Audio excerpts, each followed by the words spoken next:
Hello အားလုံးပဲမင်္ဂလာပါရှင် Reader Elena Channel မှာပြန်လည်ကြိုဆိုလိုက်ပါတယ်ဒီတစ်ခေါက်ဖတ်ပြမယ့်အကြောင်းအရာလေးကတော့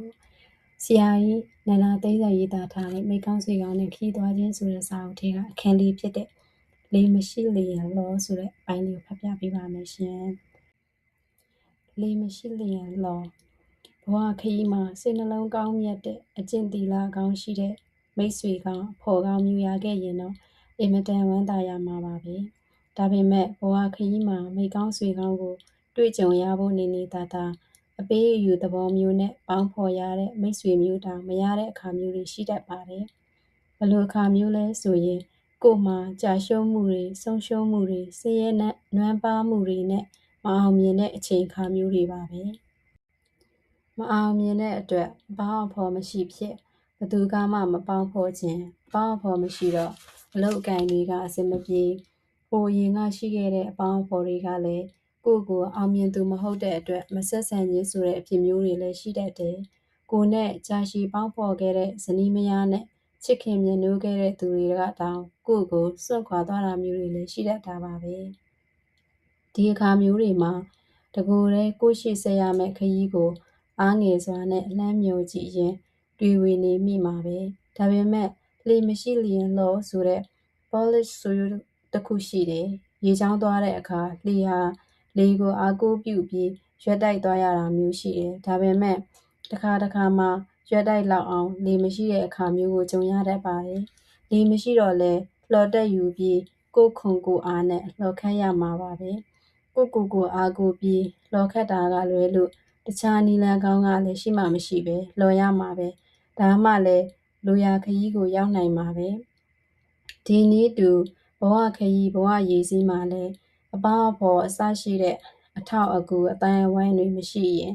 အားငယ်တွေဝေမနေပဲကိုအားကိုပြုပြီးလိုရာရအောင်ဆက်ကြိုးစားသွားရမှာပဲအားငယ်စွာနဲ့စိတ်ရကြပြီးကြိုးစားမှုအလုံးလုံးမှုရပ်သွားရင်လိုရာကိုရောက်တော့မှာမဟုတ်ပါဘူးလောကထုံးစံအတိုင်းမအောင်မြင်ခင်လိုရာကိုမရောက်ခင်မှာစိတ်တော့ပြတ်မှာပဲဒါပေမဲ့စိတ်ပြက်နေပဲလှုပ်တင်တာကိုဆက်လုပ်နေရတာပဲအောင်မြင်ဖို့ရည်ရွယ်ရာရောက်ဖို့ဗလာဏအကြောင်းတရားကတော့အလုပ်ပါပဲဝရိယရှိနဲ့လုပ်ဖို့ပါပဲဗုဒ္ဓရှိစဉ်အခါကတနေ့မှာလူငယ်ကလေးတစ်ယောက်ဟာကျောင်းတော်ကိုရောက်လာပြီးဗုဒ္ဓကိုမေးလျှောက်ဖူးပါတယ်အကျိုးစီးပွားအလုံးစုံရရေးအတွက်ဗလာဏအကျဆုံးအရေးကြီးဆုံးအကြောင်းတစ်ခုကိုပုဒ်တစ်ခုတည်းနဲ့အတူဆုံးပြောနိုင်ပါသလားတဲ့ပြောနိုင်ရင်အဲ့ဒီတစ်ခုတည်းသောပုဒ်ဟာဘာပါလဲအရှင်ဘုရားလို့မေးလျှောက်တယ်ဒီအခါမှာဗုဒ္ဓကအကျိုးစီးပွားအလုံးစုံကိုသိမ်းကျုံမိတဲ့အကျိုးစီးပွားဖြစ်ကြောင်းပုဒ်ကတော့ဝရိယဖြစ်တယ်လို့ဖြေဘူးတယ်ဝရိယကလှုပ်ရှားပေးလိုက်တဲ့အခါမှာလူဟာတကယ်အလုပ်လုပ်တယ်အလုပ်စားဖြစ်တယ်ဝရိယရှိနေမှမလျှော့မတန်းမရက်တန်းစိုက်လိုက်မတ်တက်ကြိုးစားလှုပ်ဆောင်နိုင်နေတာပဲပြီးတော့အကြံကောင်းဉာဏ်ကောင်းတွေရနေပြီမဲ့ဝရိယနည်းရင်အလုပ်မဖြစ်ဘူးအလုပ်ကိုမစပြစ်နိုင်ဘူးတွေ့ဝေနေတာတွေကိုရက်ပြီးအလုပ်စဖို့မဖြစ်နိုင်ဘူးဒါကြောင့်ပြောကြတာဖြစ်မှာပါအောင်မြင်ဖို့အတွက်ပထမလိုအပ်ချက်ကတော့တွေ့ဝေတာတွေကိုရက်ပြီးအလုပ်စလိုက်ဖို့ပဲတဲ့ဒီနေရာမှာ Leonardo Flaherty ရဲ့ His First Flight ဇာတ်လမ်းထဲကဇင်ယော်ငကလေးရဲ့အဖြစ်ကိုမြင်အောင်မိပါတယ်ပင်လယ်ပြင်ကြီးရဲ့ဘေးမှာထိထိမတ်မတ်မြင့်တက်နေတဲ့ကြောက်တောင်ကြီးတစ်ခုရှိတယ်အဲ့ဒီကြောက်တောင်ကြီးရဲ့ထိန်နာကပင်လယ်ပြင်ဘက်ထိုးထွက်နေတဲ့ကြောက်စွန်းပေါ်မှာဇင်ယော်လေးတစ်ကောင်ဟာတွေ့ဝေနဲ့ရက်နေတယ်သူ့အကိုဇင်ယော်နှကောင်ဟာလွန်ခဲ့တဲ့နေ့ကပဲကြောက်စွန်းကိုထားချန်ပြီးပြန်သွားကြပြီးသူ့နှမဇင်ယော်လေးလည်းသူ့အကိုတွေနောက်လိုက်ပြီးပြန်သွားတယ်သူကတော့သူ့အကိုတွေနဲ့နှမလိုလိုက်ပြီးမပြန်ရဲတာနဲ့အခုလိုတွေ့ဝေနဲ့တကောင်ဒီတဲ့ကြံရစ်ခဲ့တာပဲဇင်ယော်ကလေးဟာသူ့အကိုတွေနဲ့နှမလိုပဲပြန်လိုက်မယ်လို့အာတင်ပြီးကြောက်စွန်းထိတ်ကိုရောက်အောင်ပြေးတယ်ကြောက်စွန်းထိတ်ရောက်တော့တောင်ကိုခတ်ပြီးပြန်ထွက်ဖို့ကိုသူကြောက်လာတယ်ကြောက်မယ်ဆိုလဲကြောက်စရာပဲသူ့အောက်ဟိုးအဝေးကြီးမှာပင်လယ်ပြင်ကြီးကိုမြင်နေရတယ်ပင်လယ်ပြင်ကြီးထဲကျသွားမှာကိုသူကြောက်နေတယ်ကြောက်ဆွဲကနေလွတ်ပြီးအောက်ကိုသူကျသွားရင်သူ့အတောင်တွေကသူ့ကိုပင့်ထားနိုင်မှာမဟုတ်ဘူးလို့သူကထင်နေတယ်ဒါနဲ့သူ့ဦးခေါင်းကိုငုံပြီးနောက်ဘက်ကိုပြန်ပြေးတယ်သူနေကြကြောက်လှိုင်ကိုတွင်ကလေးထဲဝင်နေလိုက်တယ်သူ့နှမနဲ့ အကိုတွေရဲ့အတောင်တွေဟာတကယ်တော့သူ့အတောင်လောက်မရှိကြဘူးဒါပေမဲ့သူတို့တွေဟာကြောက်ဆွဲရဲ့အစွန်းကိုရောက်အောင်ပြီးအတောင်တွေကိုခတ်ပြီးတချီရဲပြန်ထွက်သွားခဲ့ကြတယ်သူကဒီလိုသူတို့တွေပြန်ထွက်သွားကြတာဟာမယူရဲလောက်တာလို့ပဲသူထင်နေတယ်ဒီလိုထင်နေတော့သူတို့နဲ့ပြန်ထွက်လိုက်မယ်ဆိုတဲ့တတိမျိုးသူ့မှာမွေးလို့မရဘူးဖြစ်နေတယ်အဲ့ဒီနေ့ကသူ့အဖေနဲ့အမေကသူ့ကိုပြန်ထွက်လာဖို့သူ့အနားမှာတရေဝဲဝဲပြန်ရင်တကြောကြောခေါ်နေကြတယ်သူပြန်ထွက်မလာရင်အစာမကြွေးပဲထားမယ်ဆိုတဲ့သဘောမျိုးနဲ့လေဟစ်အော်နေကြတယ်ဒါပေမဲ့သူကတော့ပြန်မထွက်ရဲဘူးဖြစ်နေတယ်ဒါကြောင့်သူ့အမေနဲ့အဖေဟာလက်လျှော့ပြီးပြန်သွားကြတယ်အဲ့ဒီနေ့တစ်နေ့လုံးသူ့အနာကိုဘယ်သူမှမလာကြတော့ဘူးသူ့နှမနဲ့အကိုတွေဟာသူ့အဖေအမေတို့နဲ့အတူ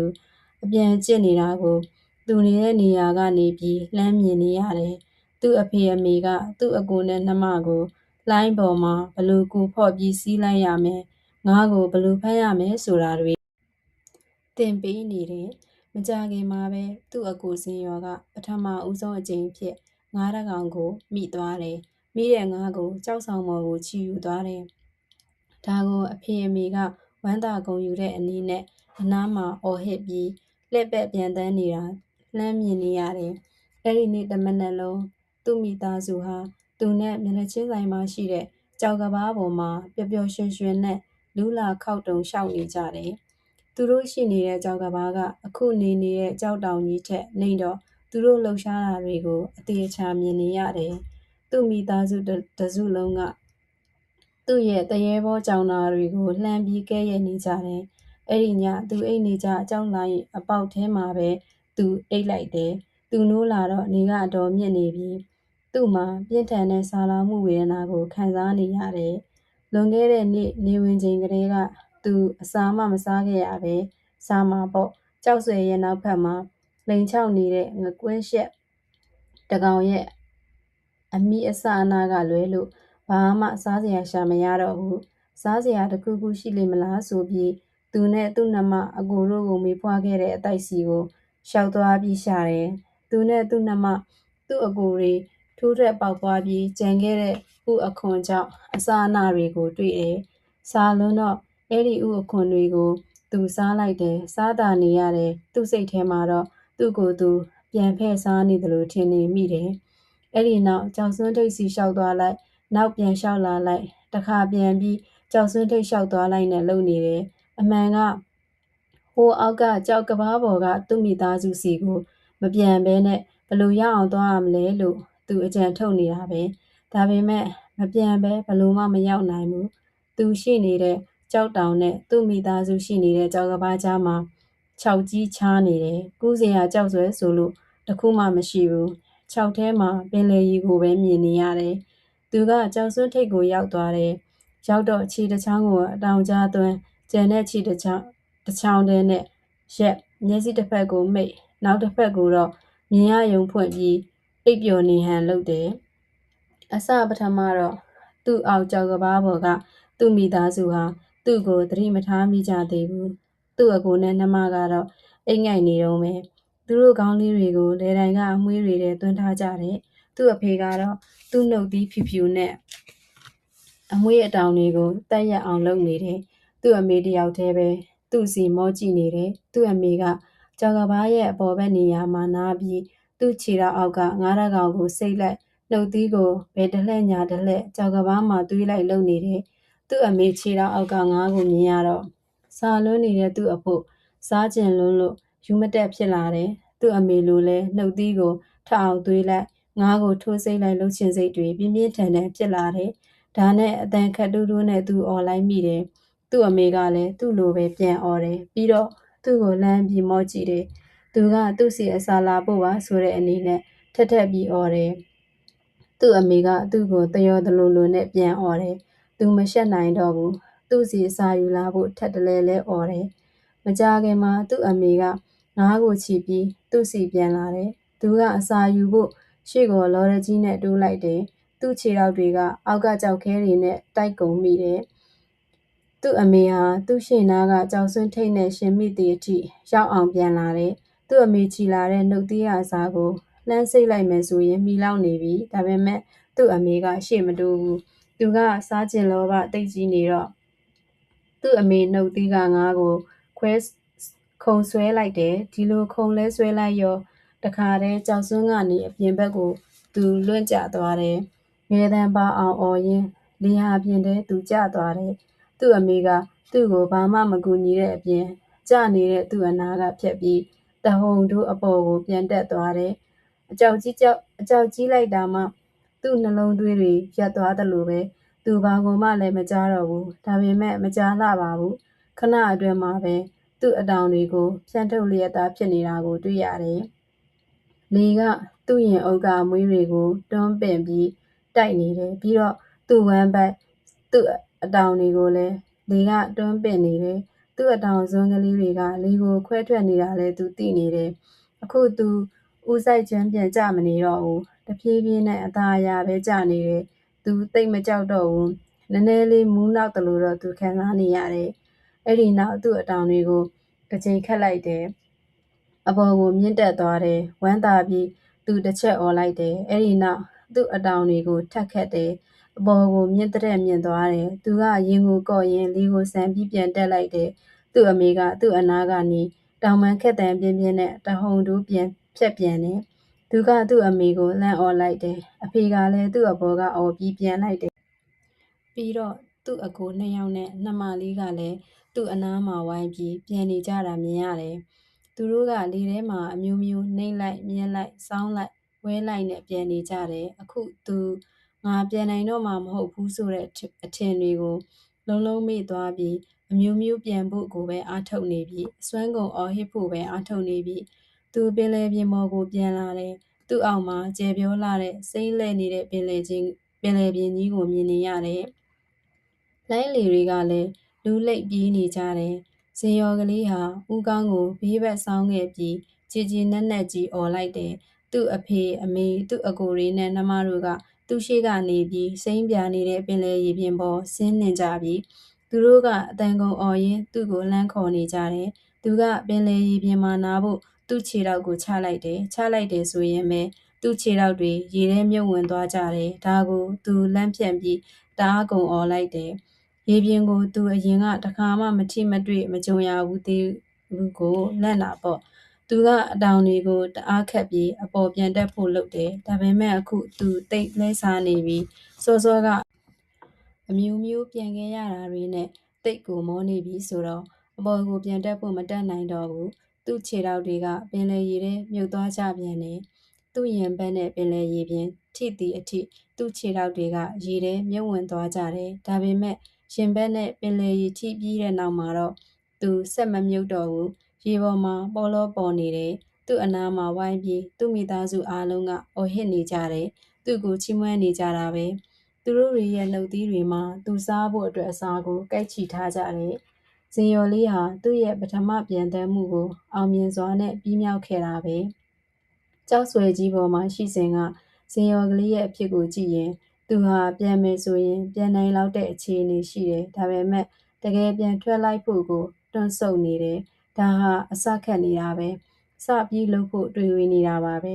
စပစ်လိုက်လှုပ်ပစ်လိုက်တော့လဲဖြစ်သွားတာပါပဲအောင်မြင်စွာနဲ့ပြန်တန်းသွားနိုင်တာပါပဲဒီနည်းတူလူဘဝမှာလဲ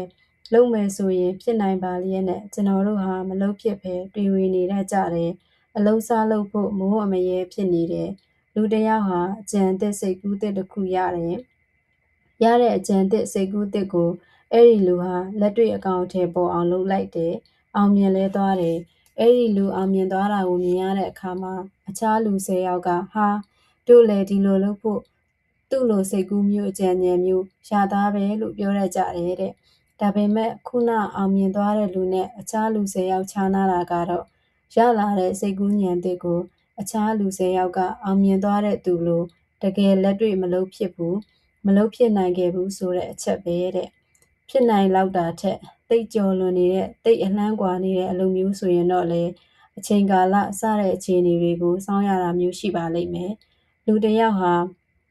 သူ့အခန်းမှောင်မဲနေလို့လင်းထိန်သွားအောင်ဆိုပြီးနေလုံးကြီးကိုသူ့အခန်းထဲဆွဲသွင်းဖို့စိတ်ကူးနဲ့လုပ်ငန်းစတာမျိုးတော့မဖြစ်သင့်ဘူးပေါ့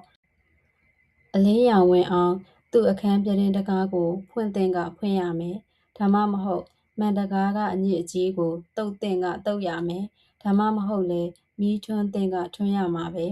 အရေးကြီးတာကဖြစ်နိုင်လောက်တာကိုလုပ်ဖြစ်အောင်လုပ်ဖို့စားပြစ်အောင်စားဖို့ပါပဲစပြီးတဲ့နောက်ဝရိယနဲ့ဆက်လုပ်နေဖို့ပါပဲလုပ်နေပေမဲ့ကြိုးစားနေပေမဲ့မအောင်မြင်တာတွေရှိမှာပါပဲလုပ်နေရင်ကြိုးစားနေရင်ချွတ်ချော်သွားတာတွေမှားသွားတာတွေရှိမှာပါပဲအိုင်းစတိုင်းကပြောဘူးတယ်ကျုပ်69%မှားတယ်တဲ့အမြဲမှန်တဲ့လူရဲ့လို့မရှိသလောက်ပါပဲတနေရာတစ်ခါမှာတော့မှားမှာပါပဲဒါပေမဲ့မှားမှာကိုကြောက်နေရင်မလုပ်ဖြစ်တော့ဘူးဂျာမန်တသနာပညာရှင်ကြီးဟေဂယ်ကအမှားကိုကြောက်ခြင်းဟာတိုးတက်မှုရဲ့အသေးချင်းပဲ Panic of error is the death of progress လို့ပြောဘူးတယ်ဂေဟယ်ဟာအမှားကိုကြောက်ခဲ့ရင်သူ့ရဲ့ခမ်းနားထည်ဝါတဲ့အတွေ့အခေါ်ဒသနစနစ်ကြီးကိုတိဆောက်နိုင်ခဲ့မှာမဟုတ်ဘူးမှားတဲ့အခါမှာမှားတာကိုသင်ခန်းစာယူပြီးအမှန်ကိုရောက်အောင်ဆက်လုပ်ရမှာပဲပပဲသမားရဲ့အထုအရိုက်ကိုခံရတဲ့တန်ဟာအသုံးဝင်တဲ့ပစ္စည်းဖြစ်လာရတယ်ကျောက်စစ်သမားရဲ့အစစ်အပိုင်းအဖက်အရွက်ကိုခံရတဲ့ကြောက်တုံးဟာ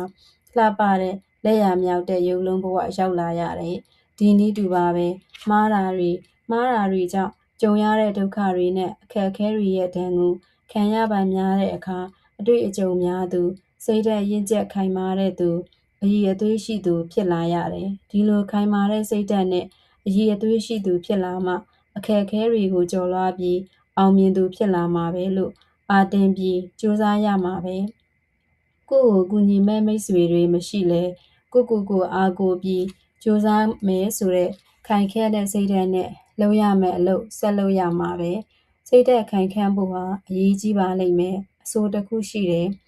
ဒုက္ခရှိမောက်ရောက်တဲ့အခါတချို့လူတွေဟာဂျိုင်းတောက်ဝဲတက်ရပြီးတချို့လူတွေမှာတော့အတောင်တွေပေါက်လာကြတယ်တဲ့ဆိုလိုချင်တာကတော့အခက်အခဲတွေဒုက္ခအန္တရာယ်တွေနဲ့ရင်ဆိုင်ရတဲ့အခါမှာမိမိကိုမိမိအားကိုးယုံကြည်မှုစိတ်ဓာတ်ခိုင်မာမှုရှိတဲ့သူတွေကတော့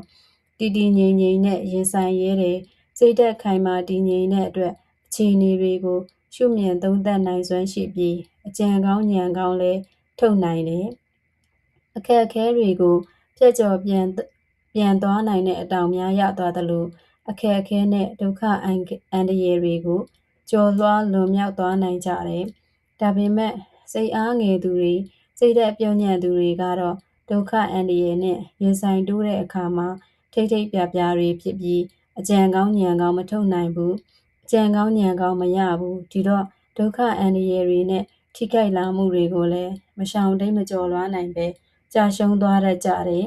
ထိခိုက်နစ်နာသွားကြတယ်ဒါကိုရည်ရွယ်ပြီးတချို့လူတွေဟာဒုက္ခရှိမောက်ရောက်ရင်ဂျိုင်းတောက်ဝဲတက်ကြရတယ်လို့ဆိုတာဖြစ်မှာပါပဲဒီတော့စိတ်ကိုတင်းထားရမှာပဲ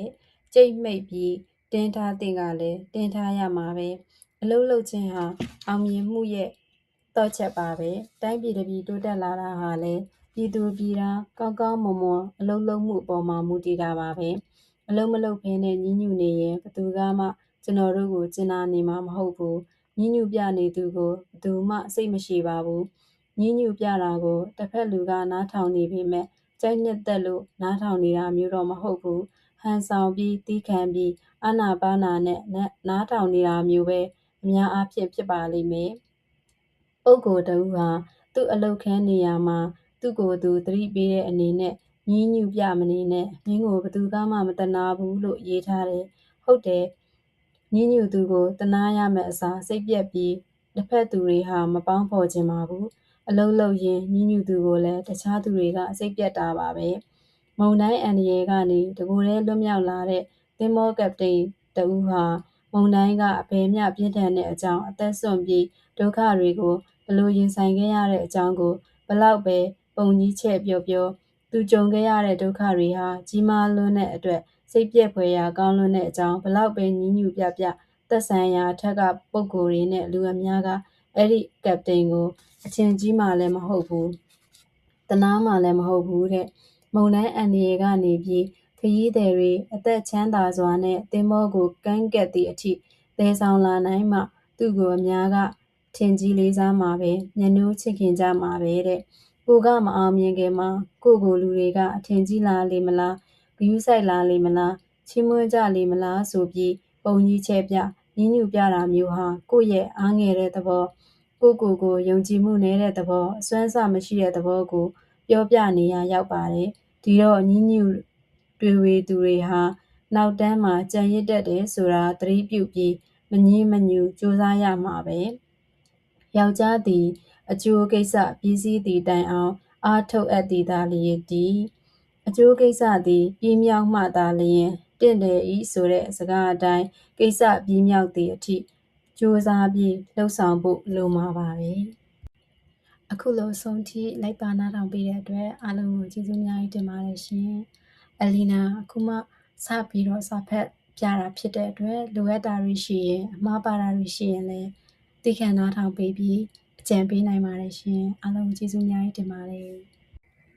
နောက်ဗီဒီယိုတွေမှာပြန်တွေ့ကြမယ်နော်တတ်တာ